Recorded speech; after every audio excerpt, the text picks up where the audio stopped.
Are you there? Charlie, you're frozen.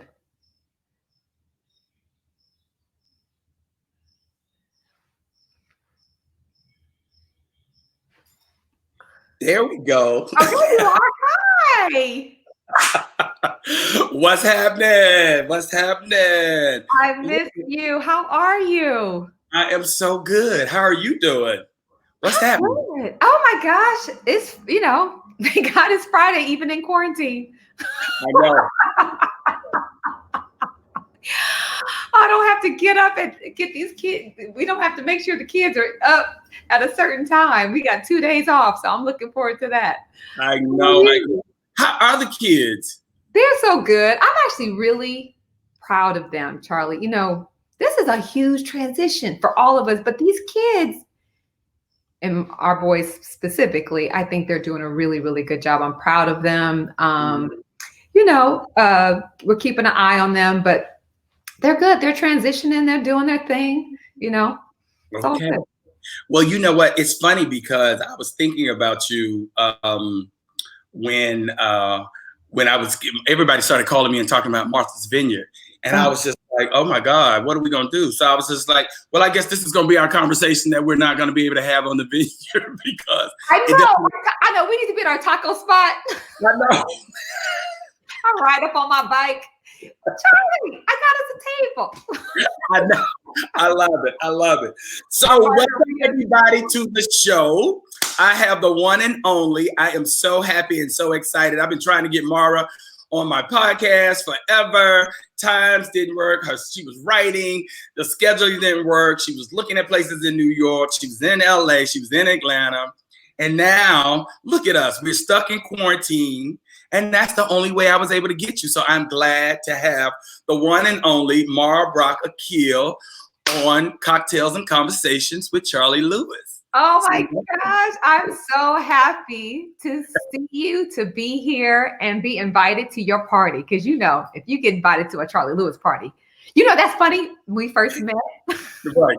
it was a Charlie Lewis party Which one was that? in the vineyard. Oh, When that's when Rick and I showed up and you were a lot at the top of the steps. well, that and can look, be. and then it's been love at first sight ever since. I love it. I love it. Well, let me introduce everybody who doesn't know you and is not familiar with you. And I don't know how they couldn't know you because you are the culture. You do everything, I've been following you before I knew you and before me and Rick, said, oh yeah, Mara, Salim is my nephew and then Mara is my niece. And I was like, what? Are you serious?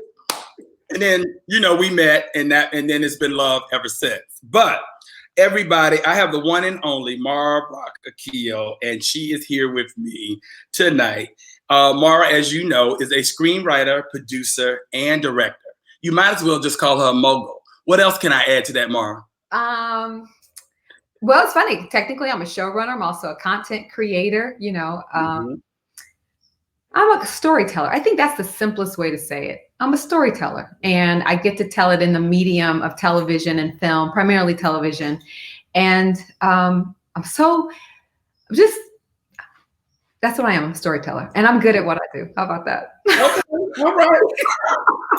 I'm not mad. And I get to, but because you are, then you get other opportunities to build on your resume. You know what I'm saying? To have director. It's funny, to have producer. To have the full breadth of expression is it is a privilege and an honor, and I'm very happy to have it. And I worked hard for it. Yeah, no, you've been in the game for what? How many years? About Long 20. time. It's so funny. I was trying to count it up. So, okay, Charlie, this is the beginning of my birthday month. I'm turning 50 at the end of this month. Welcome And to the club. I was looking at my picture and think, I was like, am I looking too great? Anyway, the point is, I have been a professional staff writer where you're in the guild, you got a union, you got all of that since I was 25 years old. But my career in writing started right after it was 93 that I arrived in LA. Okay. So PA, that kind of vibe, and moved up a couple spots, and then I got a writer's trainee gig around, I think 23-ish, 24, and then 25, I was officially in the guild. And so I've been working for 25 years straight, and I am beyond, I'm beyond grateful. I'm beyond blessed. And I'm like, but the funny thing is, I still got a lot out of that 25-year-old spirit of like, still that hustle, like I got more to do, I got more to say. And so I'm happy for that too. I'm happy to have I think the thing about you is that you're very introspective, and you're always looking at, and when we always have our one-on-one conversations, you're always putting in the work to be a better person and be your better self. And even give that to your kids, give that to your husband, and give that to your work. So your passion exudes everything that you touch and that you produce. So I think that is what people see. A lot of people, when I said, I was going to have Mara on the show, everybody was like, oh my gosh, she's the girlfriend in my head. She's my girlfriend in my head. She's my girlfriend in my head. And you always warm. You're always welcoming. You're always giving people hugs. When I'm around you, you're just that regular girl from down the street, And I think that's what people love about you. And it comes across in your work and what you do.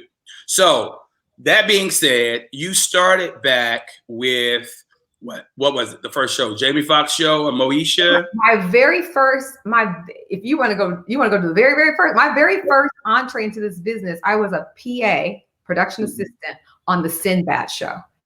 That's right. So important. I mean, every step of my journey has been important. So I went from there to, where did I go after that? So I was then I ended up on South Central as a, actually I had to take a detour. There was a show called Dave's World. Right. And so I was assistant there. And then I doubled back and I got on the show South Central as a writer's trainee. So I took a leap in my career. That's like a step away from being a staff writer. Right. And then unemployment, the show, it was funny because that's when Fox was just coming about and they had that show. It was amazing. And then they got football and then they kicked the Black people out. So then I was unemployed again. And so then I had some, trying to survive jobs. And then my next big leap was when Moesha was on, and then I became a staff writer. What's funny, Charlie? I don't know why this silly memory just came to me. I remember my favorite snack in the writer's room because I was marveled that there was all this free food and snacks. And it was like, I got a job, I got a parking space, I got an office, I got snacks. I used to eat these wheat thin crackers and Ralph had these fresh, big old grapes, and I would eat them, and I would eat them together. And it was like the best little snack. Anyway, that was my snack on that. My snack on South Central is like writers we eat, storytellers we eat. So my other snack was on South Central, Gina Prince Bythewood, who is amazing storyteller herself, director. That's when she and I met. And so we've been best girlfriends since then. I'm godmother to her eldest son, blah, blah, blah.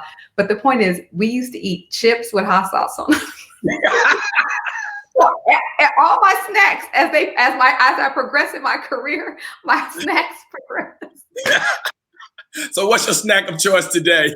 Well, now, then you eat too much in the writer's room. So then you got to suck it in. So I drink green tea. I live on a green tea drip all day. It gives me a little, get energy throughout the day, but it also curbs all that extra eating you can do because it does show up. That's when I was in my 20s and those snack stories. But right. Like I said, I'm moving to 50, so to keep it cute, I drink green tea. I do. It's good for you. And I've been following you on IG, and I see you trying to keep it cute. Okay. I know. It's funny. All the pictures. It's just funny, Charlie, because I know sometimes I'll be wilding. I'll be showing all my bikini shots. But I realized I was very conservative in my young day. I was the girl who wore the bikini and put the t-shirt on and almost drowned because the t-shirt was too dang heavy in the pool. I was that girl. And I was gorgeous, but I was always self-conscious still and didn't appreciate. And now I thought, well, shoot, this might be the last hoorah. Right. In a minute, they gonna be giving you a robe, be like, put your clothes on.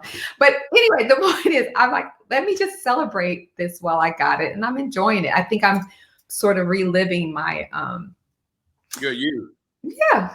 I'm decided that's it. But I appreciate what you said about me in terms of being authentic. I attribute that to the women in my life, the 3 pillars in my life who raised me to be authentically myself, really creating a safe place for me to be myself. And my mom being the main pillar of that. She's just a warm, kind, generous, spirit-led woman. And so I am an apple that fell off her tree.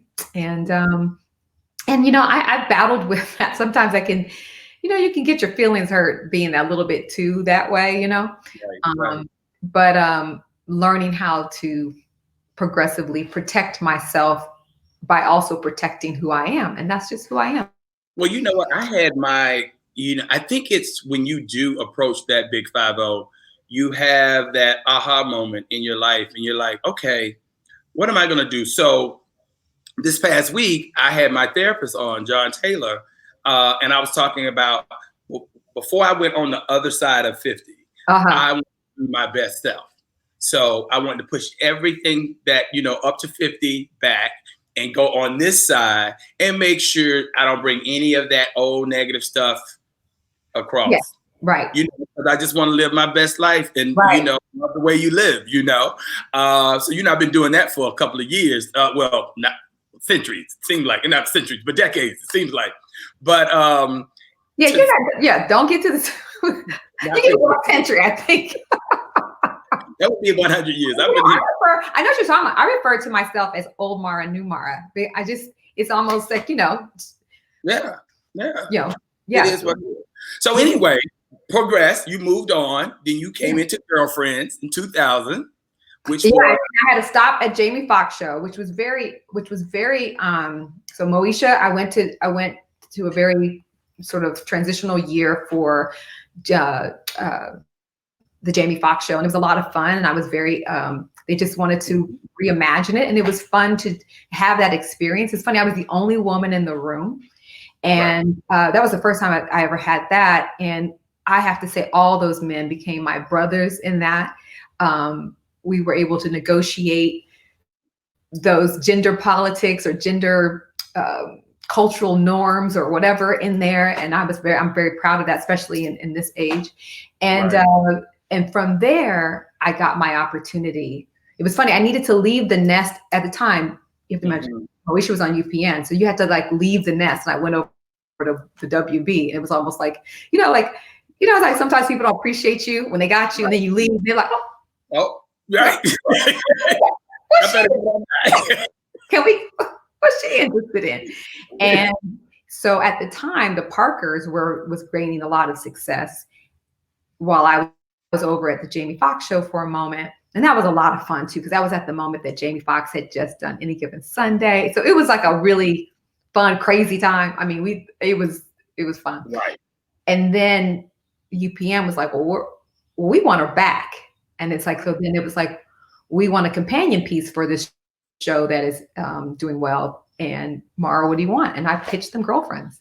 Okay. And so then when I went back to Girlfriends, and then that is also, I was part of the transition from UPN to the CW. And that was around the time that it was proper amount of time shows too. A lot of sitcoms, they do spinoffs. And so it was around that time, like, hey, what do you guys think about the game spinoff? And we spun that show in the 4th season of Girlfriends, which was in the inaugural year of, I think I got that right. Mm-hmm. I said 25 years I've been in the spinoff. I think I got that right. But the point is, we did the spinoff, and it was successful. And that also then launched the inaugural year of the CW. Okay. So you know what's interesting about you though, also, you've always been on the forefront of the new. So like UPN, CW. Thank you for seeing that. Yes, I've been watching. I do my research. I have one in your hand. You do. You got notes. I love it. I got notes. So, yeah, but you've always been right there when something new is popping off, and that's also a win too. And your shows have always been successful. For instance, the Girlfriends, and everybody is asking, is Girlfriends coming back? So, do you want to tell me? Do I get the inside scoop? Well, the inside scoop is the same scoop. It's always been. I welcome it. I mean, I welcome it all the time. I think the first few years after the show was canceled, I was much more. I was just knocking on all the doors, like, "Hey, everybody, somebody listen to me. This is amazing. This is amazing." Mm-hmm. And then I realized over time that I had to sort of also let go of that so I can allow for new stories to come in, and thus you see other things in my career. But where I'm at now with Girlfriends is it's really simple for me. This business has a very simple model. They give you the budget that you need. You hire the actors with the value at the right value. I've decided that instead of like, I can make the movie for $5 or $10, just how I had all these different versions because I just wanted to get it done. Mm-hmm. I took a moment to realize what is right for that ending, what is right for that story. And I took that time to figure that out. And now that's what I need to make that movie. For me, it is a movie. I don't know that I'm interested in resurrecting Girlfriends, the golden years, you know what I'm saying? Because I'm not. So I just, but I think I get it. I mean, it's for you, it's an ending. Yeah, and you see it in a bigger, more epic, almost like a Sex and the City type of thing. Very epic. I see it. It was epic, by the way. It was epic in a very quiet. And I think what you were alluding to a moment ago was it was very pioneering. And I've had whether I've resurrected networks or I've helped build networks, I've always been at the forefront. And part of that is very exciting, but part of the sacrifice, if you will, in that is sometimes you are always in a making $1 out of 15 cents. And then the shows that come behind you or the writers that come behind you, as it should be, that's progress. People get more. I would like to have Girlfriends. We all worked very hard. I think it deserves a celebratory, epic way to end what was an epic story that crossed 2 networks, that helped launch a network, resurrect one, then launch one. And so it's kind of like it deserves that space. It deserves the right budget, the right conditions, the right pay the actors. Let's just get to work. This before there was a model of, I'll make it the independent film route. I'll do whatever, I'll fit it in. No. And I don't, for me, I don't think you should. I think you should wait on the right time for that. Yeah. And like you said, you led into my next thing, which is the game. You really you showed BET how to, not BET, excuse me. You did, after Girlfriends, you started the game, which was amazing. And the game left and went to BET, and it got 7.7 million subscribers, which is amazing. Still history. I can't even say that's history. And so I'm so, it's funny though, the little insight. So all the writers were taking bets on what they thought the number would be for the game premiering on BET. And I knew the network at the time would have flipped their wig for 1 million viewers, just the politics of cable television, right? Right. They would have really somersaulted down the street for 2 million. And I was like, wow, I remember thinking, wow, well, this is going to be a piece of cake. Because I knew for sure it was 5 for sure. Like, I'm like, I got that. Like, and then I remember some of the other writers were sort of banking 5. And then I told Salim, I said, Salim, I was praying about it. I said, Salim, it's going to be 7. And he even was like, babe, I'm all for you. I'll roll with you. But that's a lot. I was like, no, it's going to be 7. And the funny thing is a funny New York story. We premiered in New York, BT. There was a really wonderful party. And there was this fluke, like a whole across the eastern coast. What do you guys call it in the newscast? The whole eastern, whatever. They had either a blizzard or a northeaster. Yeah, you forget. Y'all called it something, but it was from the South, but all the Eastern, from the South to the North. It was everybody was shut in. Twitter was a new kind of thing that we were into. Okay. And New York literally shut down. I never seen New York like this. It was a ghost town. I had never seen people just disappear on the streets of New York. Well, isn't that funny to say? But and then, but before we were all staying at the Mandarin, and all the cast, and we in that beautiful view. We were just watching the city shut down, but we had all top 10 trending was all about the game. Derwin, Melanie, Tasha, like, but every subject, we had all 10 of them. And I was sitting there just with goosebumps all over me. We don't know the number yet. We just know that we have that metric at that point. And I was like, God, because I was praying hard, by the way. Like I said I wanted 7, but I was also praying. And then I thought, did I pray for a snowstorm all over the world? Because it shut everybody down, and everybody home to watch and see BT, you know, even if people were watching to see BT fail, they were just watching. And we got all of those viewers. And the next morning I was in the Mandarin and got the call from Laretha Jones, who I'll always be grateful to. She was a very big supporter of me and Salim and our transition, and building, really helping to build. She should get a lot of credit for building. I'm happy to have been her partner at the time to build scripted for BET. And I'm proud of that. Again, another pioneering moment. And anyway, she called 7.7 and I literally levitated off that bed. I was like, yes. I knew it. I asked for it, but then when you get God's grace, you're just like, still, it's still amazing. So anyway, thanks for letting me share that. That was a fun.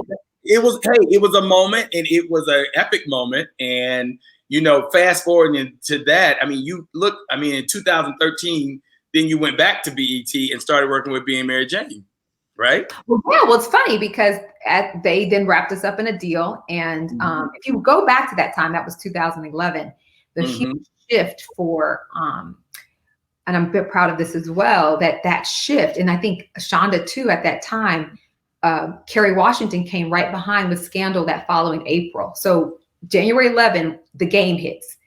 And the conversation around town is like, you know, it's so funny. They were like, all the white people were waking like, wait a minute, what? Who's this audience? What? And I'm like, oh God.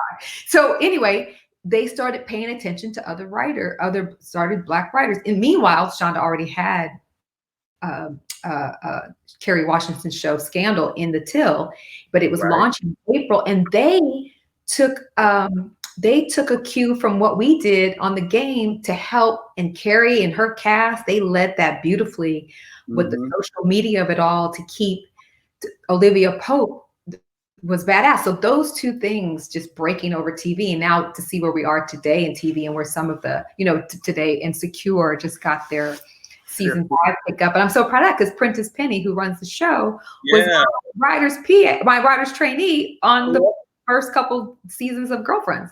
So it's beautiful to see all of that, you know, happening. And anyway, I say that when we finally get in a deal over BET, and we were like, hey, they thought we were going to do more half-hour content, but it was Salim who pushed me in the meetings, like, well, tell her that your passion idea. I was like, oh, no. I was like, it's an hour. And if we can't do it right, I just don't want to do it. You know, it's so funny when you play coy, when you say, you just get all, it works on any level. You're just like, no. Put your dress down. No. I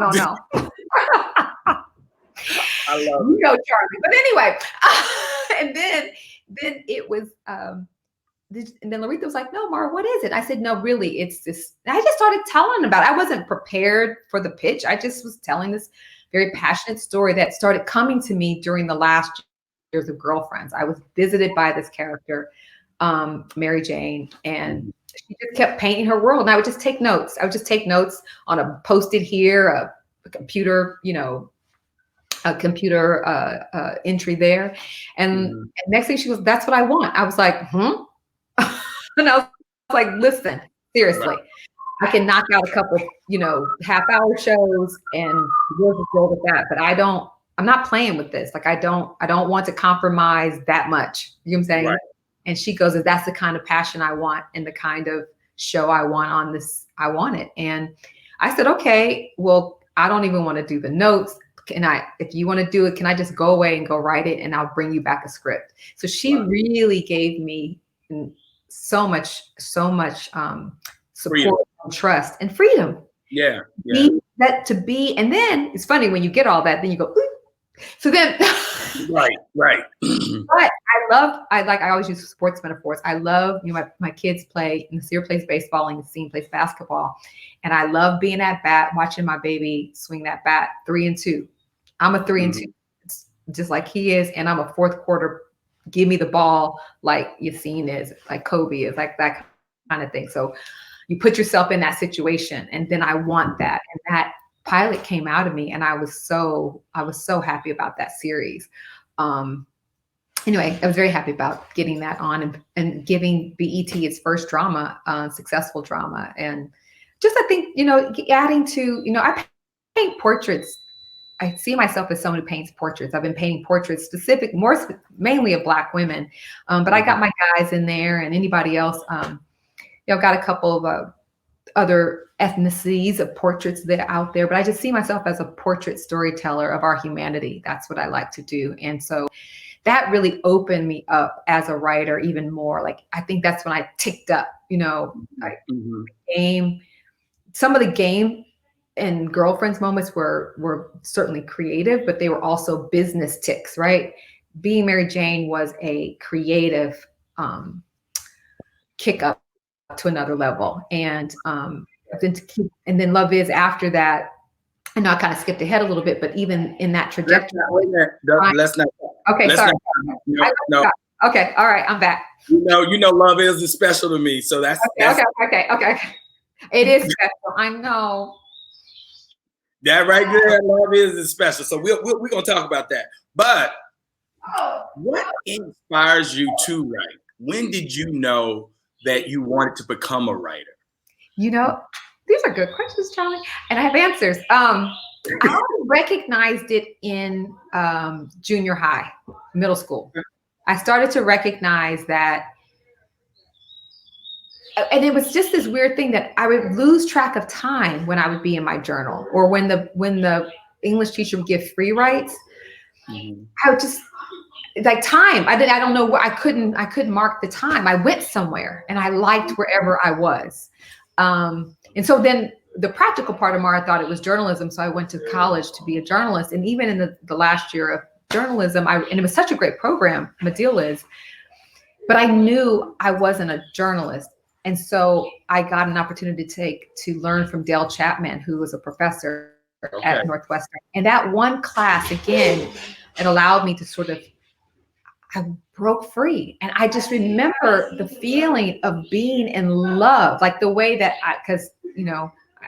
like the way I would equate falling in love with a guy. I had that, but slightly more in this experience. And I paid attention to that. There was always a clear business path to that, being Black and going to these elite private schools. You want to show a result for all that investment put into you by your family. So you want to show, I got a job, I got a career, I got a pension. I didn't know how to pave that with that understanding, but I did not let that go. And so that's when I knew. So early on, and now in reflection, I've always been a writer, meaning, and I say this, anybody listening, please, whether it's yourself, but mainly in children, if you see children talking to themselves, that's Salim in the background. They are. Do you want me to tell them to be quiet? Hold on. Yeah, you guys, you got to be quiet. I'm on with Charlie. There you go. And Salim said, "Tell Charlie I said hi." Hey, what's up, Salim? That's what I love about live. We talking about my career, baby. Yeah, tell him to go. Be quiet. You can't curse. You're live. Live on what? We're live on Facebook. Yeah. What y'all doing? Oh, here you come, Charlie. I love it. Huh? What's going on, brother? Sit down. You got to sit. What's happening? You got it. What's happening with you? Nothing. I'm glad you joined the show. Oh, put shit. Him put him in the frame. Oh, we're live for real. No, we're live. We're on Facebook Live. So. It was good seeing you, brother. Good seeing you, bro. Love you, man. We love you too. Let me let you get out the camera. I'll be a cameraman. But I want to say this about children. Yeah. Do not tease them saying, oh, she's talking to herself again, or she's crazy. They got these imaginary friends. Please don't do that. Right. Encourage them. Make them tell you about, where are you? What's it look like? Help them start, because children, they need to paint that picture. So, and it's funny, I was talking to Nasir's class about that. They're learning the mechanics of writing, which they don't like. They don't like it in school. And if they do, great. But most of them don't like all the mechanics to learn how to write. But the gold is all that imagination that we cannot push out of them. And so they have to learn how to capture both of them. So now, today, we have all these mechanisms with video or recording, but talk to that. And it's a great way, because sometimes it's kind of hard talking to kids sometimes. So that's a great way even for adults to engage with kids. Like, really, well, where'd you go? Well, what does it look like? And record them. That's writing. That's writing. Now, they'll have to learn how to express it in the mechanics. You know what I'm saying? But encouraging that imagination in a form that gets them to learn language and form, and be able to express even what they see in their head is a part of it. And I say that for people now. You don't have to be a kid to do that. But anyway, in reflection back on me, right, I can now see that I was born a writer. I was born a storyteller, because I was that. And my mother, when my brother would say, oh gosh, she's talking to herself again, and it did feel bad, because as your big brother, my mother protected that and said, leave her alone, either leave her alone, she's fine, or Mara, what is it? That kind of thing. And did you grow up with an imaginary friend? I wasn't as much the imaginary friend person as much as I would go into imaginary worlds. Okay. I would imagine myself in places, and I would talk out my experience. And so this is where I guess it crosses the line. If I have other people there, I'm talking to them. Right. So it seems like it's an imaginary friend, but they were just a part of the world. It wasn't like this one that kept visiting me. It wasn't, I didn't have like that one. It was like whomever. They were characters. They were, and it's kind of like today. I'm writing right now, and it's like I have to listen for their voice. I have to see them where they live, and blah blah blah. So what inspires you? Where do you get your creative energy from? Doing this quarantine, what do you answer that question? But also part B to that question, during this quarantine, have you seen yourself different? Lee, what have you learned about Mara that you didn't know about Mara that existed? Oh, it's funny. I thought about this today. I knew this about myself, but it's solidified in practice. The quarantine has put it in a practice.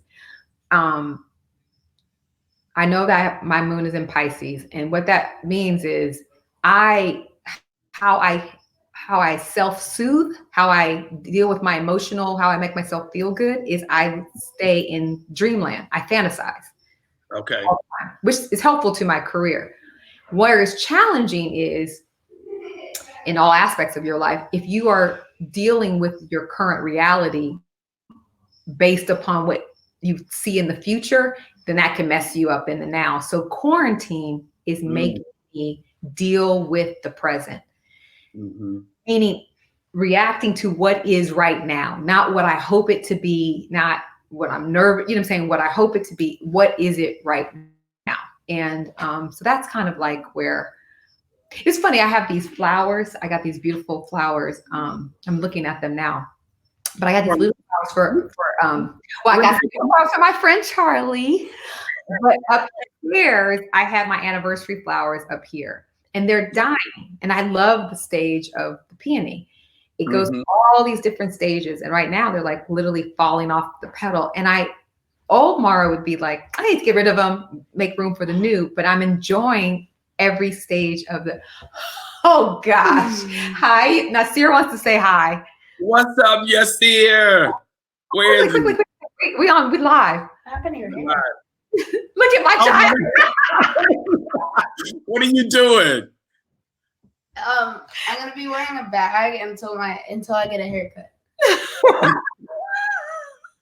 I love it. You don't want to show him your hair? Let me see it. It's super long. I bet it's long. Oh my God. All this hair. Can you see it? Yeah, it looks good. Why don't you braid it? Put it in a fro. Who told you that? I told him, let me braid your hair. And he's like, yes, I do. Yeah. Put some cornrows in it, and then I'll send you a picture. There you go. There you go. All right, bye. Where's your brother? Nassim, you coming up the car out? We're live. Hey, what's happening? I haven't seen you since Tokyo. I know. I haven't seen you. What's up, brother? How are you? I'm good. How you doing?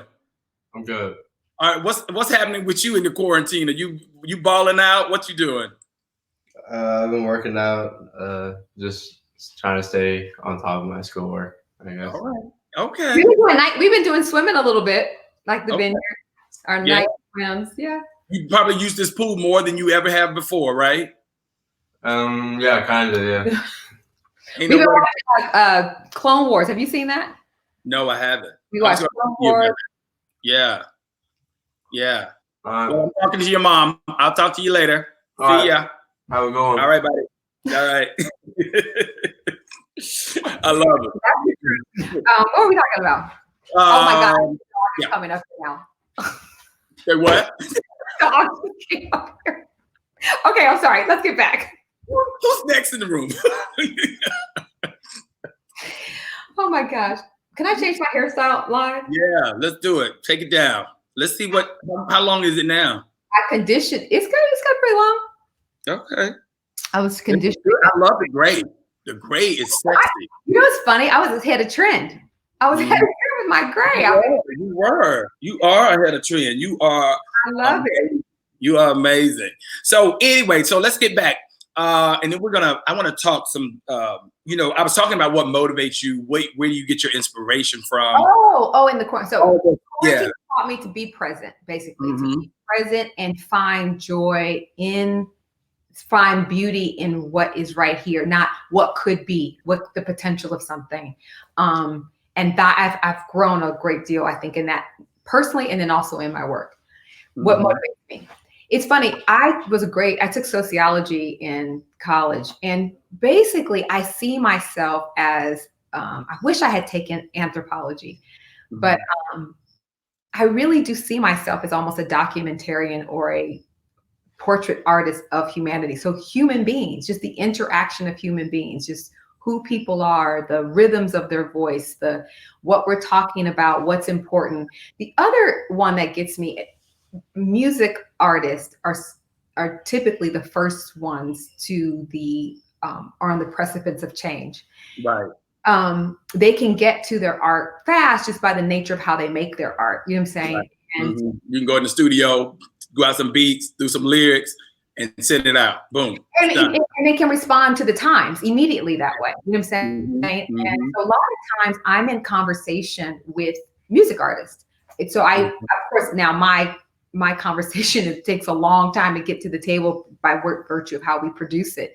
But I think that's one of the things that, so those they typically have their finger on the pulse of where society is, and they're responding to it. So I either am talking, I'm having a conversation with them right back, or one of my favorite albums of more recent times, I thought she did such a beautiful job, was SZA's album. Right. And her conversation about where women were in the complexity and vulnerabilities and the flaws and all that, felt it was a conversation I've been having. She elevated it, and then I wanted to get back into it. So those sometimes, and then there's the real observations we're making of our family and friends and just society. And funny, I think that may be why I also like to sometimes be alone in the world. You know, I'd like to be alone so that I can just observe and see what naturally catches my eye and what catches my attention. So those are my motivations. Okay. Okay. Well, the quarantine life, I know you had your bout with that back in March and Yeah. early. You know, it's funny. You had to quarantine yourself away from the family and away from the kids. Yeah. Did that make it real for you at that time? And during that time, did anything cross your mind as far as like the business, your business? Where were you in your life at that time when you had I think because it was so, I isolated literally March 8th. I went into isolation March 8th for 14 days. And I think I went in 8th, and I think the Tom Hanks announcement was the 11th or something like that. So you have to understand, no, I had just came from Vegas. So we weren't really scared. We weren't really taking it seriously. We were still planning. I was supposed to be in New York on the 9th. I think I told you I was going to be there for 10 days to write and be New Yorkish. And so, no, because we were supposed to we were going to go because you were like, I'm coming to New York. No, I'm going to Atlanta. No, I'm going to Vegas. And then I said, I'm going to DC. Yeah. We were supposed to go to New York. We were going to hook up, and that never happened. Never happened. It was just done. So I think initially I wasn't nervous in the way that, because we didn't have the horror stories yet. We didn't have the reality at our, you know, that harsh reality that we're dealing with now. Right. So the first part of the isolation, I'll be honest, I was like, oh, break. I was going to New York anyway. It's just I was at our writing space here in LA. And so I was like, okay, so this is cute. This is good. It got serious for me health-wise when, and my symptoms were almost non-existent. Low grade fever, mild body aches. They were coming in my face a little bit. That was weird. Right. What's that? And I was really tired, but then sometimes I didn't know if I was tired because I was just on the go, you know, but my temperature spiked one night to 103 and the body aches were like, oh God, oh God, oh God, oh God, oh God. And I was able to manage it with Advil. And then 2 days later, they were like, don't take Advil. I was like, oh Lord. So I think that's when it started to get real. And then when in LA, I couldn't get a test. My New York girlfriends were getting tested and I was with them. So I was kind of tracking myself with them. Right. I do know now that so I don't think I was as nervous and scared as I probably would be if I would be contracting it now. But I was very happy that I was able to have our lifestyle that I could be literally physically away from my family. So knew I was protecting them, which was my biggest concern about, you know, and then now that we hear some of these stories, you know, I'm like, oof. I know it's really tragic when you think of it that we could have got ahead of this curve before it got to this place with 65,000 people back. That's a lot of folks. I mean, you just think about it, it's a lot of people. So what's happening? Different type of people, because I heard there's this news going around that Black people, we typically weren't having a lot of symptoms, but we had this sort of malaise. And I had that. Like I think I told you this, Charlie. I was like, I was tired. I could not stop sleeping. And that got me a little nervous. I was like, ooh. So anyway, well, we need to share information so we can know what to look for and not treat it, you know. Well, you remember when I came back from South Africa, because I left South Africa early because that's where my fever spiked. I went to 103 and I lost my mind. I was delirious. I didn't know where I was. And I had a gracious host who was able to tell me, he was like, do you want me to take you to the clinic? And I was like, is it open? He was like, yeah. And I went. There was another young lady in there. She looked just like me. Like, oh my God, I just felt heavy and dry. I mean, I've never. Your body feels like lead. It just felt like weight on you. And then I went in there and I told him all my symptoms. And he was like, okay. So he was like, I'm going to test you for malaria because I just came from Ghana. He said, I'm going to test you for malaria. But what they did over in South Africa in the clinic, which was interesting, they gave me an IV drip. And so I had the drip. And so the drip helped me break that fever. And I didn't take any aspirin to that. But then he gave me some sinusitis medicine, some pain medicine, and something else. I went to the Intercontinental Hotel I stayed there. I was freaking out. I called my sisters. They were like, "Get your butt back here." I was like, "I'm not dying in South Africa." This ain't how they're supposed to end. This is not how my life is going to end. I'm going to die in New York if I'm going to die anywhere. You know. And I panicked and I was scared as hell. And I got on that plane 12 hours later because my fever broke and I was still nervous and scared. And then I flew back here, went to the doctor. He gave me Tamiflu and I sat on this couch for two weeks straight. And then I had a CAT scan done and he said that I had a little bit of pneumonia in my left lung. No. Yes. So that was my story. And so it was rough. I mean, I tell everybody, you don't want it at all. You don't want it at all. You know, it's funny though. I did, after I really felt like I was, you know, through the woods of it all. And then again, I don't want to act like mine was, I know I had it, although I was never tested. Right. And I act like I had a lot of suffering because I didn't. But one thing I did do in the quarantine early was just surrender to it. I remember, because I always trying to have a goal, be productive, and I just surrendered, and I allowed myself to rest and just, again, I think that thing I was trying to talk about before, like be here, be right here. And I think that's something that I don't think that we know how to do as Americans as a whole, is to be still. Is to sit still in a way, in a way that could just, not obviously spiritually speaking, but just to sit still to either appreciate what's right in front of you or to really assess where I'm trying to go. Is that where I need to be? Right. So anyway, I think so I did that. And then I think around April, I started warming back up and wanting to get a little bit more productive. The kids also had to get back to school. So we had to create some sort of routine around here. And then, what are the kids doing? What are the kids doing differently now that they've been quarantined? And what do you have them doing? And what have you learned about them? Oh, wow. These are a lot. That was two questions. Okay. You know, it's interesting. I have intentionally been paying attention to my children in a way that one of my prayers has been, I want to be one of their earthly spirit guides. So I need to pay attention to them so that I cannot try to project my stuff onto them or what I think, but let me see who they are and help us give them a clear analysis.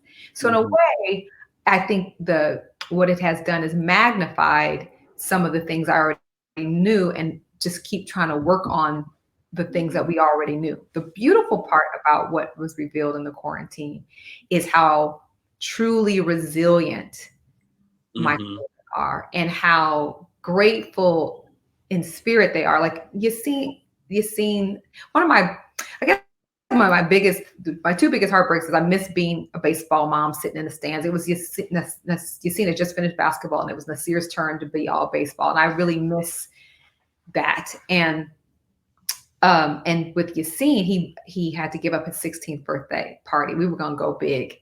Okay. Their transition to letting go, although I know there's disappointment and they'll speak on it, but they're not drowning in it. They're not moping in it. You know what I'm saying? Right. We're doing great. And I think because we are a family of when we're together, we're very busy, but when there's the four of us in this house, we are really a good unit together. You are. And so we've just been doing more of the same in other space, as well as we come together, we watch documentaries together, we watch TV together. The dinner time thing has been the most wonderful, consistent thing that we have done during the quarantine, just to sit and have dinner and cook and clean, well, they got to clean more because they're privileged kids. So they typically don't have a lot of chores to do, but they've had to do more chores. So, and I had to get back on it, but for a few Sundays, we were like, get up and clean. Back in the day, shoot, mom would turn on the music. So we started, so we gave them a gospel Sunday clean. You see, it's like, oh, so we're blacker now. I was like, yep, you can. So So we playing Aretha and Shirley Caesar. I love it. I love it. We cleaning, they cleaning toilets, they cleaning their sinks, they washing the clothes, learning how to separate. I mean, you know, that's how you got to do. And you are so right. I mean, but the good thing about them, their spirit exudes from you and Salim. I mean, just right there, you know, they're calm, they're cool, they come in, yeah, you know, like whatever, you know, they just cool Hollywood kids, and I love it. I love it. So, I know I've been working out with them, stuff like that. Things that just doing the stuff together has been great. Yeah, and I guess, you know, also too, it's good to realize at this point in time, because with Yassine being 16, you know, you got 2 more years with him, and we got to get him to Howard. You know, I know well, Mama been talking. It's so funny how these plans, Charlie, all these plans, you know, like my birthday's coming up. I thought it was going to be, I had just mapped out I had mapped out the travel calendar for the family, literally right before Corona hit. And I was going to be in New York, and then I was going to take Yassine to this Dreamville Festival in North Carolina over the spring break. And then we're going to run up to maybe go see some trees up in Northern California for spring break. And then we're going to come back, you know what I'm saying? Then we're going to go, Mommy's going to go to Morocco for her birthday. And then we're going to go to the vineyard for the summer. And then, you know, we're doing all, and it's like, no. And then it's going to be go to Howard homecoming. I wanted to start the whole college experience, that whole transition that we're about to go through, and with Howard, and which leads me to my next thought. One of the things that I find you asked me, what's my inspiration for writing? I also believe we are all here as individuals on our own personal mission, but generationally, if you go back, what did our generation come in? I think we are a pioneering generation, meaning we are the first generation of Black people who had their full rights as citizens. Our parents did not. You know what I'm saying? So we pioneered a lot of different things outside of what was already designated for Black people. So we started breaking new ground. When I think about these kids, I'm trying not to worry over it, as know that it's a part of their mission as a generation. But but I will say the blessing and to just think about your future. That's a natural thing for us to think about. Even when we had Russia and atomic, we still thought about our future. But with global warming and climate, you know, we got our climate situation, and now we have Corona. Like, I do sometimes get a little worried, I would say, that I want these kids to be able to dream big, but then maybe this thing that I've recently experienced in quarantine is maybe they have to dream big in the now. That this idea of it's tomorrow or down the line, we don't have that luxury anymore, that they have to be in the moment and big thinkers and big doers in the now. But I think that's good, because I think our society has, you know, we have too many people, I feel as though sometimes, that are just existing and just going through the motions of life. And they're not looking at life with a sense of purpose. Yeah. And so if it's anything, you know, I've went through the AIDS epidemic, I've been through the crack epidemic, went through 9/11, Hurricane Sandy, and now, you know, and now this, and we still standing. So the bottom line is, you have to realize when it is, we all have a story. We do. We all have a purpose. We all have a co-creation with God. And why did we come down? Because I believe we chose it. Yeah. And so bottom line, your story is your purpose is your story. You got to find it, and you got to dig deep and put in the work. So we're going to fast forward, because I know people want to know what's happening with you right now. What are you working on right now? And what's going on? Because we love Love Is, and we only got one season of Love Is, and we are so disappointed. And I know networks need content right now, so can we bring it back? Can we get season 2 on the network? I don't know. That's a Warner Bros. You know, it's funny. It's funny when I get hit up. Mark, can you bring it back? I don't have that kind of control. I don't have these. You know, when you're in the institution of Hollywood, the corporation owns you know, and so if they don't want to move it, whatever. And again, I can't get stuck at the door. Please, I got to move and trust that on the spiritual side things will align. Love is to answer that. I am so proud of that body of work. That is my full expression. And I needed to go through that process for me to either tick up after being Mary Jane. I'm trying to, how do I express myself? And I'm excited that I got that out of me. There will not be another Love Is, I think. However, what I learned from that and what I've learned through a lot of my projects, but that one more specifically, that I still want to express what I found in that body of work and take it to somewhere else. So right now, I currently have a really great, by the way, I want to say this. I'm a preamble to say, I am this person that's stuck between this period that we live in, that we tell everything, versus that side that we remain the mystery. And not so much the mystery is for mystery's sake, but I'm my grandmother's child too. I said I had 3 pillars. My grandmother's the other one. She basically was like, if you can't, she said, if you can't eat it and shit it out, you ain't got shit. So I love it. So I'm her too. So I, you know, like, I don't just like announcements for announcements' sake. I'm not in, there's a part of Hollywood that people just make things and sometimes they work, sometimes. No, I didn't get into the business to do that. I got into the business to tell stories and get them on and share them with the audience. So I say that to say, sometimes I don't know how much I want to share because I vacillate between what people want now of this generation, you know, give me the now to I'm still debating, but I did sell a project to Fox and I'm really excited about it. And I'm currently writing that now. I'm currently in that world.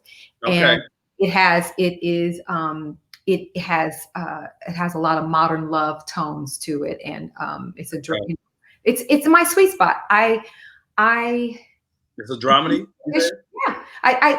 It's all you know what I'm saying, especially being Black in America, a lot of our humor is so we can get through our pain. So so it's just like, and anyway, so it's going to have drama and comedy. It's just what I do. It's just more of what I do and elevating it, I believe. Music is a part of it. So I'm really excited about that.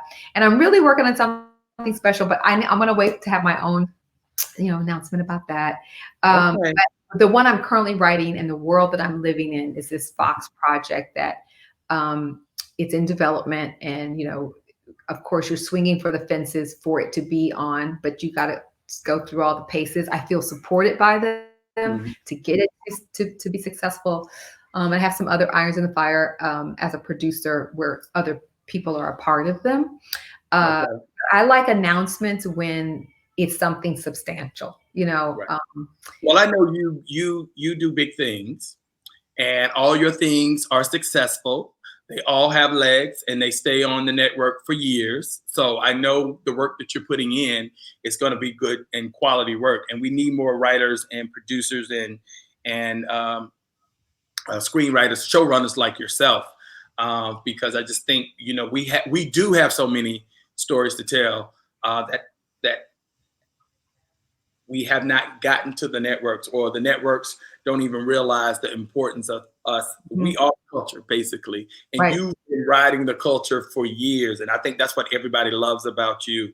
Your stories are real. People can attach themselves to it, and they really know where they can see themselves in your characters. And I think that's special about you. Thank you. What it takes to get a deal like you did with Warner Brothers, how did that come about, your deal with you and Celine? Success. You know, at the end of the day, studios look for basically who's going to be able to deliver, you know, who's ever going to be able to get those shows on the air, maintain those shows on the air. I mean, like Celine, what he's doing, I mean, they're in the 4th season of Black Lightning. You know, I'm a part of that show, but I'll be honest, it's all Celine's vision and work ethic. And I mean, that's his thing. Everything, that's his. And so that's what they bought. They expected that once they get once they get it on the air, they'll be able to keep it on the air and sustain its quality and its value and everything like that. So, are y'all still, are y'all still doing projects together? Or are y'all going in separate ways as far as what you're writing and what? I was talking to Salim too about it. Like, I really, in the Warner Brothers deal, Black Lightning took him in that direction, and Love Is took me in this direction. And we realized we built so many beautiful things together. We always realize that whenever we want to work together, we will. But I think it may be time for us to, divide and conquer. And also, just from a real, this is real dollars and cents. I think you're gonna really appreciate this.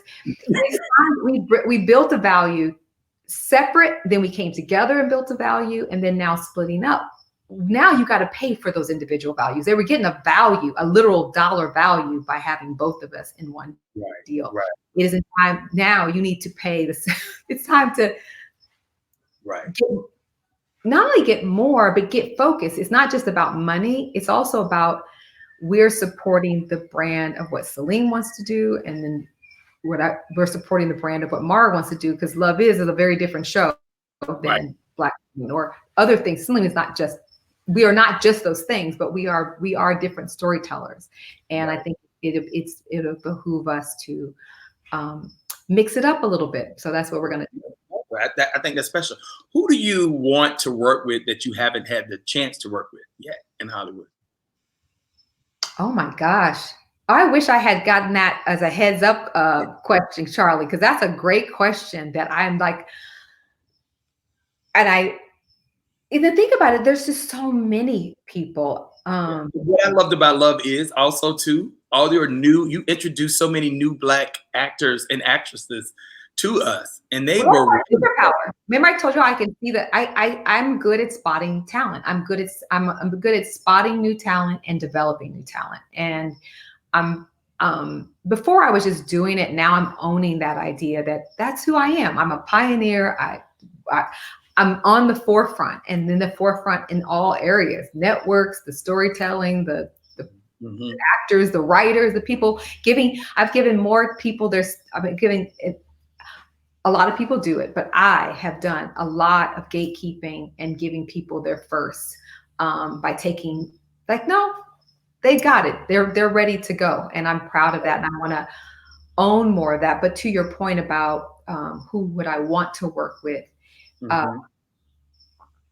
It's funny. I was watching The Mandalorian with it's created by Jon Favreau, and I was saying recently, I was like, oh, I'd like to know, I like to learn, I like to mentor, I like to partner with him on something. I mean, I'm thinking outside of just even the norm.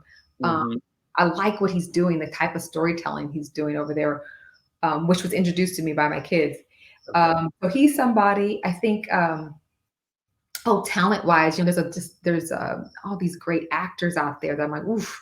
Like I even think about someone like Niecy Nash. I think. I could see you with her. Yes. Rashad, because these are some really great.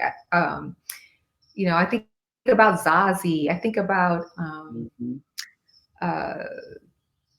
God, there's so many, and I know I'm messing up, and it's an opportunity to help. I've been watching. It could just I know, right? Are you what are you watching? What are you watching on television? Well, it's like when people always talk to the rappers or the artists and the musicians and say, who are you listening to in your car? So who is your television set? I used to be embarrassed to answer this question because I don't always watch a lot.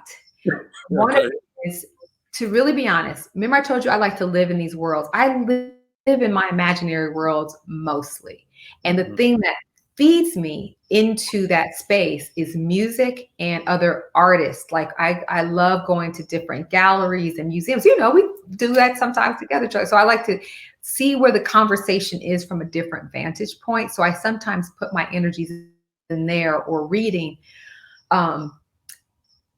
Now, what I did recently, because quarantine has allowed me to sort of catch up on some things. I recently watched Ozark, and oh my God. Do you watch that show? I watched the first season. Well, the first 5 episodes. It's kind of one of them things I've been putting on the back burner because I don't want to get, into it because I had so many other things I needed to catch up on. What are you watching? What do you watch? I haven't watched a lot of TV. I've been very creative right now.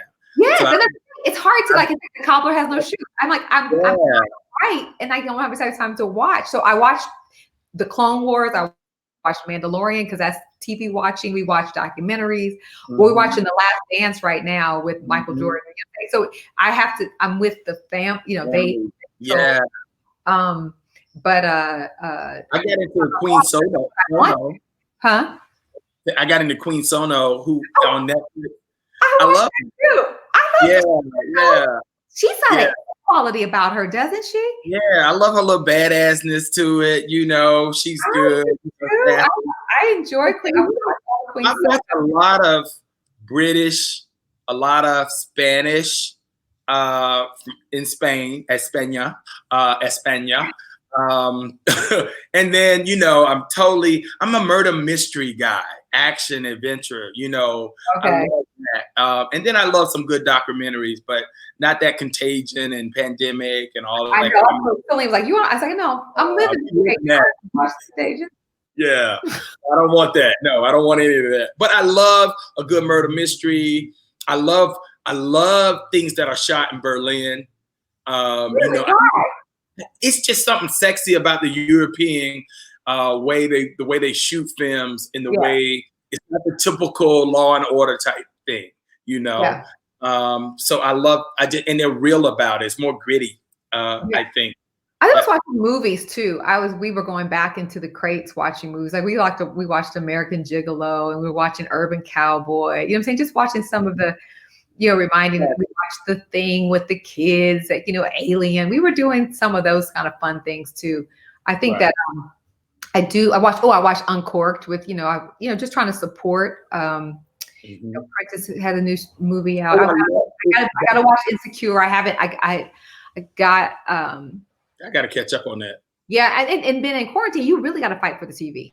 It's like, because we're not big TV. We got clowned by a friend of ours. They're like, you only got 2 TVs? I was like, yeah. I was like, I don't like TVs in my bedroom. Right. I don't really like watching TV on my computer. I'm not that person yet. And I mean, if I have to research, I watch on my computer. But I want. But Fortnite and Madden and all these other things are on these TVs, so you got to compete with all of that. Right. Well, I have, but I have a list of things I want to watch, and sometimes they don't want to watch the girly stuff. Okay. But well, let's open it up to a couple of questions from the people. The people. Oh, okay. The people are saying, what do you guys want to ask Mara? Send me some questions and I'm going to get back into it. So let me know. I'm not a TV person. After all the negative news too, I just don't even turn it on anymore, really. There are a couple of places that I go to get the information. Right. I can feed myself, and then there are people that shooting stuff to me all day long. I've just been a whole creative thing, and I'll have to tell you about that. I'm kind of one of those people. I don't want to tell you what we're doing, but what I'm doing right now. So, but I love Prentice Show. That Uncorked, that was really good. Yes, even to put us in, it's important that we keep pushing the content. I'm sure it's been a part of my work too, but I'm sure it's clearly a part of Prentice's, in that our bodies in context to the world is very important. It does something to the psyche and the spirit to just simply see the image of that Black man who 2 seconds ago was in the in the rib shack or whatever, to then on the streets of Paris getting a falafel or whatever he was getting. That we are of the world and we belong in the world is what that innately says. You know what I'm saying? And just something as simple as just being interested in wine, that we have the privilege to think about wine and not all of our troubles or whatever, which is constantly depicted. I love the whole juxtaposition of him, being a barbecue guy from the South, being from Memphis, and going to Paris and studying wine. His father's like trying to wrap his head around it, because it's so reminiscent of like my father, of growing up in Georgia and wanting to leave and get out. Yes. I don't understand. Why don't you want to be here? I'm like, there's nothing here for me. It's for you, but it's not for me. You educated me away from the business. not to the business. And Right. I think a lot of entrepreneurs and a lot of fathers don't realize that. You know, they want their children to do good, and they are pressed, you know, they're pressing them, get your education, do that. But what they also don't realize is that they're moving them away from the nest because they're learning more and more about the world and being students. So anyway, so we got a couple of questions for you. Okay. So Sonia said she wanted to know, would you like to do anything about Black women in law enforcement? She's a cop. She's the chief. She's the police chief. She is. Well, first of all, thank you for your service. I should say that. That character hasn't come up for me. I'll tell you a couple of things. Typically in television, anything with law enforcement is procedural. And I have decided, although I can appreciate it, I actually don't care for procedurals. And so you understand that my writing doesn't tend to that. But a character that could be a cop from a character-based storytelling, from a different probably vantage point, what I would do with that, I would do something different. Like, right. I mean, even the sometimes I have to grapple with my own principles, morals, whatever. Like the whole gun thing. I hate guns. You know what I'm saying? Right. It's so funny because even when I watch The Cut of Black Light, and I'm like, gosh, dog, y'all shooting up everybody. Like, you know, right. But it's, you know, and so sometimes, so if I were to, Sonia, I would be challenged to tell a different type of story, or likely more interior story about a woman who has to be the cop, has to be in law enforcement. The dichotomy of it, the dynamic of it, the duality of it. You know what I'm saying? What's the word? So I could probably see it from that perspective if I were ever to do something. Okay. Next question is from Sham. He said, what project did you want to launch that got the most pushback against being made? Not to say that everything I've made has not made it to air, but and I say this with love, it's not a lot. No, but I mean, I have pilots that don't go. There was one that I think could still find its way. I think it maybe it was a little bit ahead of its time, so it's something I can maybe revisit. But I lived in a great neighborhood prior to where I live now, and it truly was a microcosm of, it was in the middle of the city that attracted so many diverse families. And it was like, it was truly, it had every family in this one little section of Los Angeles that, and I wanted to, and I call it the square. So I did this whole drama, around the square. And so maybe that can find its way back. Okay. What goes from Keith? He wanted to know, Mara, nice to meet you virtually. What goes into building the personality of your characters? And how long does it take to nail the personality attribute down for a character? Well, the first thing I would say, Keith, there's a great book that I love and I always recommend it. It is called The Art of Dramatic Writing. And it's by Igres Lagos, and it has been in print forever. And it may be like free on Kindle. It's so old, but truth is truth, and it is in the way they break down the part. And it's written as if you're going to be a playwright, but it's the same principles to being a storyteller. And one of the first chapters is character. And I remember just doing the exercises in that book is something that I do to this day. Like, again, I see my characters almost as painting portraits. So I build their whole life. I build their whole backstory. I know who their parents are. I know where they're from. I know what their grandparents are like. I know their economic. I know, because all of these things inform us. You know what I'm saying? Right. So I build it. So basically, and that takes a lot of work. You're doing a lot of work just to understand who your character is so you can begin the work. Do you do a lot of research on that, or that just comes innately by you being a student of the? So once I sort of lock in on a character, and then as I need to know more, then my journalism my journalistic skills kick in, and I find all the things I need to find out about. That's what's so great about the internet, because you can find out so much without having to travel. But I am so moved by being on the ground, to really just witnessing people, just seeing people. That's always important if you can. Okay. Kim wants to know, what is your thoughts on reality TV, especially as it relates to the portrait of Black women? Well, first of all, let me say this. Okay, when a Black woman say first of all, I honestly can't say that I really know, because I refuse to watch it. You know what I'm saying? You see enough of a trailer or a snippet to know that's not for me. And so I don't often care. I think the thing I don't like is because in reality TV, we are exploiting people's pain. right? And although it's entertaining just to hear the gossip of someone's life, I'm interested in understanding why we are the way we are. How do we get here, and how do we move forward? Right. And so I think in reality TV, they wanted to stay, in a lot of cases, just the salacious, and they wanted to stay a train wreck in a lot of ways, is my guess, because I have to also say I don't watch it.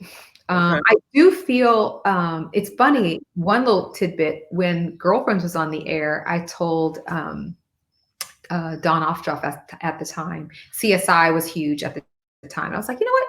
Why couldn't there be Girlfriends like CSI? And she's like, what? And I was like, and I said, well, I said, right now I'm talking about Girlfriends in LA. I said, but there's Girlfriends in other regions of different races, of different ages. You can do it all. Let's just do it like that. Mm-hmm. And they're like, no. And again, that becomes a whole nother conversation about value in this industry, you know. Right. Blah, blah, blah. But that aside, I think a couple years later, after this conversation, there were Real Housewives everywhere.